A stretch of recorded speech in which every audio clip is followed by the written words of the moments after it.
उत्क्षिप्त व्यंजन का अर्थ होता है फेंका हुआ या उछालना या फेंकना। और उत्क्षिप्त व्यंजन को अन्य नामों से भी जाना जाता है, जैसे ताड़नजात वर्ण, उत्क्षिप्त वर्ण, द्विगुण वर्ण, द्विपृष्ठ वर्ण, और कहीं कहीं यह उच्छ्रिप भी लिखा हुआ मिलता है। तो दोस्तों इसकी परिभाषा देखें तो उत्क्षिप्त वे व्यंजन वर्ण है जिनके उच्चारण में जीभ ऐसा महसूस कराती है, कैसा महसूस कराती है, जैसे इन्हें फेंक रही हो।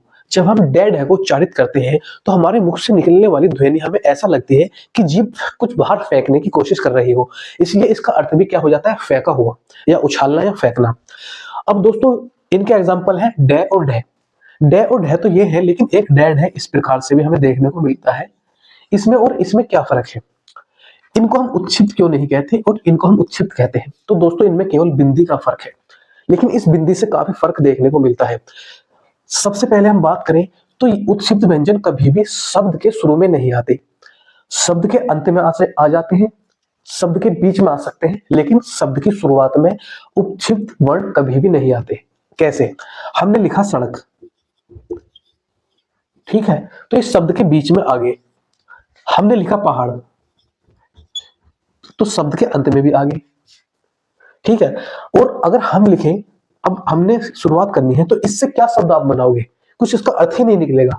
लेकिन अगर हम इन वाले वर्णों को देखें तो इनसे वर्ण, ये शब्द के शुरू में भी आते हैं, बीच में भी आ सकते हैं, अंत में भी, शुरुआत में ये आएंगे बिना बिंदी के, बिना नुक्ता के। कैसे? जैसे हमने लिखा डंडा, शुरुआत में आ गया, ठीक है, लेकिन हम इस तरीके से डंडा नहीं लिख सकते। अब आप इसे क्या पढ़ेंगे बताइए, तो ये हमारा गलत हो जाएगा। दूसरा हमने लिखा ढक्कन, ठीक है, ये सही हो जाएगा, शुरुआत में ये आ सकते हैं, लेकिन नुक्ते वाले वर्ण शुरुआत में नहीं आएंगे।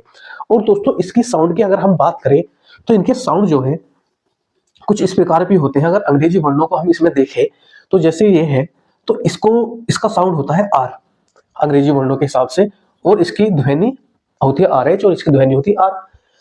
अब हमारा ये वाले हैं, तो इनकी ध्वनि अंग्रेजी में होती है डी और इसकी होती है डी एच।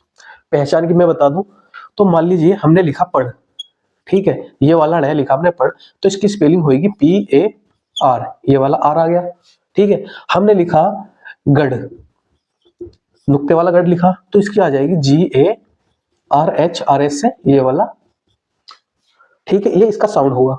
ठीक, अगर हम यहां लिखते हैं पढ़, ये बिना नुक्ते का लिखा है हमने पढ़, नुक्ता नहीं लगाया जाएगा इसके नीचे, तो इसकी ध्वनि होगी पी ए डी, तो ये डे इसको इंडिकेट करेगा, संकेत इसका है।